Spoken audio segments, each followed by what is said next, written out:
আমাদের সবার গায়ে একরকম।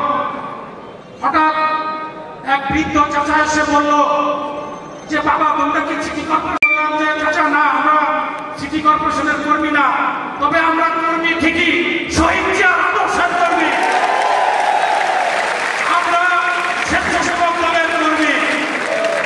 আমার কথা শোনার পর চাচা কিং কর্তব্য বিমূঢ় হয়ে গেলেন যে বলে কি স্বেচ্ছাসেবক দল এসে এই ময়লা আবর্জনা পরিষ্কার করতেছে।